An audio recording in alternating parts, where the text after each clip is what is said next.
ಈ ವಿಡಿಯೋ ನೋಡಿದ ಮೇಲೆ ನೀವೇನಾರು ನನ್ನ ಚಾನಲ್ಗೆ ಸಬ್ಸ್ಕ್ರೈಬ್ ಮಾಡೋದಾಗ್ಲಿ ಅಥವಾ ಕಮೆಂಟ್ ಮಾಡೋದಾಗ್ಲಿ ಮಾಡಿದ್ರಿ ಅಂತಂದ್ರೆ ನಿಮ್ಮೆಲ್ಲರ ಪರವಾಗೂ ದೇವರಿಗೆ ನಾನು ಬೇಡ್ಕೊಂತೀನಿ ನಿಮ್ಮೆಲ್ಲರಿಗೂ ಒಳ್ಳೇದಾಗ್ಲಿ ಅಂತ. ವಿಡಿಯೋ ನೋಡ್ತಾ ಇರೋ ಪ್ರತಿಯೊಬ್ಬರಿಗೂ ಕೂಡ ನಮಸ್ಕಾರ. ಗಣಪತಿ ಹಬ್ಬಕ್ಕೆ ಮೋದಕ, ಹೋಳಿಗೆ, ಕಾಯಿ, ಕಡುಬು ಇನ್ನು ಏನೇನೋ ಮಾಡೋದ್ರಲ್ಲಿ ಫುಲ್ ಬ್ಯುಸಿ ಇದ್ದೀರಾ. ಭೋಜನ ಪ್ರಿಯನಿಗೆ ನೀವು ಎಷ್ಟು ಮಾಡಿದ್ರು ಕಡಿಮೆನೆ. ಆದ್ರೂ ಅವ್ನು ಕೇಳೋದು ಪ್ರೀತಿಯಿಂದ ಯಾರು ಒಂದು ತುತ್ತು ನೈವೇದ್ಯ ಮಾಡಿದ್ರು ಸಾಕು, ಶುಭ ಆಗ್ಲಿ ಅಂತೇಳಿ ಹಾರೈಸ್ತಾನೆ. ಸೊ ಇವತ್ತು ನಾನು ಮಾಡ್ತಾ ಇರೋವಂಥದ್ದೇ ಆ ಪದಾರ್ಥ. ಗಣಪತಿ ನೈವೇದ್ಯಕ್ಕೆ ಕಡಲೆ ಉಸ್ಲಿ ಎಷ್ಟು ಪ್ರಾಮುಖ್ಯತೆ ಇದೆಯೋ ಅಷ್ಟೇ ಪ್ರಾಮುಖ್ಯತೆ ಈ ಪಂಚಕಜ್ಜಾಯಕ್ಕೂ ಕೂಡ ಇದೆ. ಹೆಸರಲ್ಲೇ ಇರೋ ಹಾಗೆ 5 ಪದಾರ್ಥಗಳಿಂದ ನಾವು ಇದನ್ನ ಮಾಡಬೇಕಾಗುತ್ತೆ. ಆದಷ್ಟು ಮನೆಯಲ್ಲಿರುವಂತ ಪದಾರ್ಥಗಳನ್ನ ಬಳಸ್ಕೊಂಡು ನಾನು ಮಾಡ್ತಾ ಇದ್ದೀನಿ. ಸೊ ಯಾವ್ಯಾವು ಮತ್ತೆ ಹೇಗ್ ಮಾಡೋದು ಅನ್ನೋದು ಕೂಡ ಹೇಳ್ತೀನಿ. ತುಂಬಾ ಸಿಂಪಲ್, ಬರೀ 10 ನಿಮಿಷ ಸಾಕು. ಆ 10 ನಿಮಿಷ ಇದ್ರೆ ಸಾಕು, ಇದು ರೆಡಿಯಾಗಿ ಹೋಗುತ್ತೆ. ನೈವೇದ್ಯಕ್ಕೂ ಕೂಡ ಗಾಢ ಏನಾರು ಮಾಡಬೇಕು ಅಂದ್ರೆ ಇದನ್ನ ಮಾಡಿಡಿ ಸಾಕು ನೀವು. ಮೊದಲನೇದಾಗಿ 2 ಬೌಲ್ನಷ್ಟು ನಾನು ಪೇಪರ್ ಅವಲಕ್ಕಿನ ತಗೊಂಡಿದ್ದೀನಿ. ಇದಕ್ಕೆ ಇನ್ನೊಂದು ಡಿಲೆಕ್ಸ್ ಅವಲಕ್ಕಿ ಅಂತಾನೆ ಏನೋ ಕರೀತಾರೆ, ಅದು ನನಗೆ ಸರಿಯಾಗಿ ಗೊತ್ತಿಲ್ಲ. ಒಟ್ಟು ಪೇಪರ್ ಅವಲಕ್ಕಿ ಎಲ್ಲ ರೇಷನ್ ಅಂಗಡಿನಲ್ಲೂ ಸಿಗುತ್ತೆ. ನಾನು ಮಾಡಿದಷ್ಟೇ ಮಾಡಬೇಕು ಅಂತ ಏನಿಲ್ಲ, ನೀವೆಷ್ಟು ಮಾಡ್ತೀರೋ ಮಾಡ್ಕೊಳ್ಳಿ. ಆದರೆ ಈ 2 ಬೌಲ್ ಅವಲಕ್ಕಿಗೆ ಒಂದು ಅರ್ಧ ಬೌಲು ಬೆಲ್ಲನ ತಗೊಂಡಿದ್ದೀನಿ. ಒಂದು ಒಳ್ಳೆ ಆರ್ಗ್ಯಾನಿಕ್ ಬೆಲ್ಲ ಆದರೆ ಇನ್ನೂ ಚೆನ್ನಾಗಿರುತ್ತೆ. ಈ ಉಂಡೆ ಬೆಲ್ಲ ಅಂತ ಸಿಗುತ್ತಲ್ವ, ಸ್ವಲ್ಪ ಬ್ಲ್ಯಾಕ್ ಕಲರಲ್ಲಿ, ಅದನ್ನ ತಗೊಳ್ಳಿ. ಬೆಲ್ಲ ಎಷ್ಟು ತಗೊಂಡಿರ್ತೀನೋ ಅದ್ರ ಡಬ್ಬಲ್ ಕೊಬ್ಬರಿ ತುರಿನ ತಗೋಬೇಕಾಗುತ್ತೆ. ಅಂದ್ರೆ ಕೊಬ್ಬರಿ ಜಾಸ್ತಿ ಇರಬೇಕು ಸ್ವಲ್ಪ. ಒಣ ಕೊಬ್ಬರಿ ಏನು ಅಷ್ಟು ಚೆನ್ನಾಗಿರೋದಿಲ್ಲ, ಹಸಿ ಕೊಬ್ಬರಿ ಆದರೆ ತುಂಬ ಚೆನ್ನಾಗಿರುತ್ತೆ. ಸೊ ಅದನ್ನೇ ಜಾಸ್ತಿ ಟ್ರೈ ಮಾಡಿ. ಮತ್ತೆ ಈಗ ಒಂದು ಅರ್ಧ ಟೀ ಲೋಟದಷ್ಟು ತೋರಿಸ್ತಾ ಇದ್ದೀನಲ್ವ, ನೀರನ್ನ ಹಾಕೊಂಡಿದ್ದೀನಿ. ಹಾಕೊಂಡ್ಬಿಟ್ಟು ಇವಾಗ ಅದಕ್ಕೆ ಬೆಲ್ಲನ ಹಾಕ್ತಾ ಇದ್ದೀನಿ. ಸ್ವಲ್ಪ ನೀರು ಉಗುರು ಬೆಚ್ಚಗಾದ್ಮೇಲೆ ಅದಕ್ಕೆ ಬೆಲ್ಲನ ಹಾಕ್ಬಿಟ್ಟು ಇವಾಗ ನಾವು ಸ್ವಲ್ಪ ಹೊತ್ತು ಕರಗಿಸೋ ತನಕ ಬಿಡೋಣ. ಅದು ಇವಾಗ ನೀವೇನಾರ ಬೆಲ್ಲನ ತುರಿದು ಹಾಕೊಂಡಿದ್ರೆ ಬೇಗ ಕರಗುತ್ತೆ. ಬಟ್ ನಾನು ಹಾಕಿರೋದು ಜಜ್ಜಿ ಹಾಕಿದ್ದೀನಿ, ಹಂಗಾಗಿ ಸ್ವಲ್ಪ ಟೈಮ್ ಹಿಡಿಯುತ್ತೆ. ಹಾಗೆ ಇದು ಮೊದಲನೇ ಪದಾರ್ಥ ಅಂತ ಅನ್ಕೊಳ್ಳಿ. ಈಗ 5 ಪದಾರ್ಥಗಳಲ್ಲಿ ಮೊದಲನೇ ಪದಾರ್ಥ ಬೆಲ್ಲ ಹಾಕಿದ್ದೀನಿ. ಸೊ ಇವಾಗ ಬೆಲ್ಲ ಕರಗ್ತಾ ಇದೆ ನೀಟಾಗಿ, ಎಲ್ಲ ಕರಗಿ ಈ ರೀತಿ ನೊರೆ ಬರ್ತಾ ಇದೆ. ಇವಾಗ ಜಸ್ಟ್ ಬರೀ 1 ಟೈಮ್ ಎಳೆ ಬರುತ್ತಲ್ವ ಅಂಟಂಟು, ಅಲ್ಲಿವರೆಗೂ ಬಿಟ್ರೆ ಸಾಕು ನೀವು. ಈಗ ಅಂಟಿ ಅದು ನೋಡ್ತಾ ಇರ್ಬೋದು, ಎಳೆ ಎಳೆಯಾಗಿ ಬರ್ತಾ ಇದೆ. ಈ ರೀತಿ ಬಂದ್ರೆ ಸಾಕು, ಇಲ್ಲಿಗೆ ಬೆಲ್ಲ ಕಾದಿದೆ ಅಂತ ಅರ್ಥ.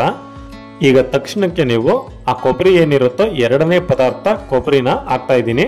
ಸೊ ಇವಾಗ ಹಾಕ್ಬಿಟ್ಟು ನಾವು ಚೆನ್ನಾಗಿ ಮಿಕ್ಸ್ ಮಾಡಬೇಕು. ಎಲ್ಲಿವರೆಗೂ ಅಂದ್ರೆ ಸ್ವಲ್ಪ ಕೆಂಪು ಕಲರ್ ಬರುತ್ತೆ ಇದು. ಸೊ ಆ ಕೆಂಪು ಹತ್ತೋ ತನಕ ನೀವು ಈ ರೀತಿಯಾಗಿ ಮಿಕ್ಸ್ ಮಾಡ್ತಾನೆ ಇರಬೇಕು ಬೆಲ್ಲದ ಜೊತೆ.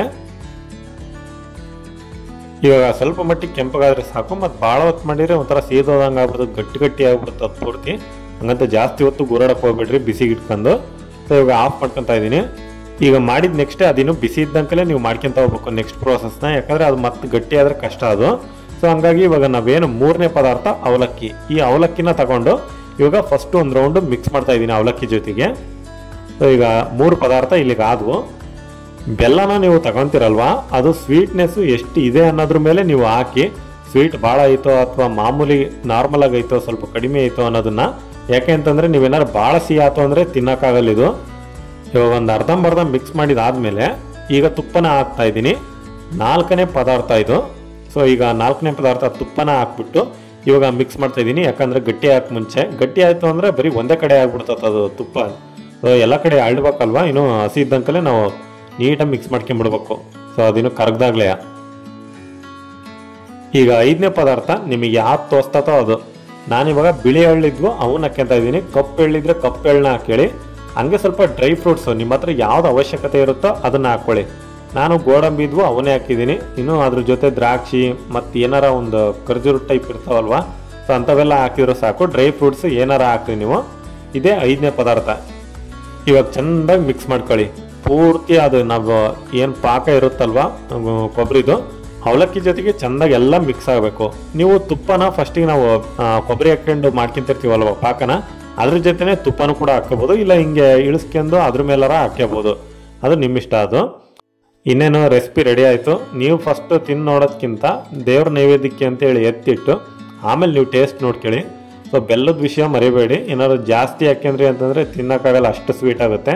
ಈಗ ನಾನು ಎಷ್ಟು ಹಾಕಿದ್ನಲ್ವೋ ಅಷ್ಟು ಹಾಕಿದ್ರೆ ಸಾಕೋದಕ್ಕೆ.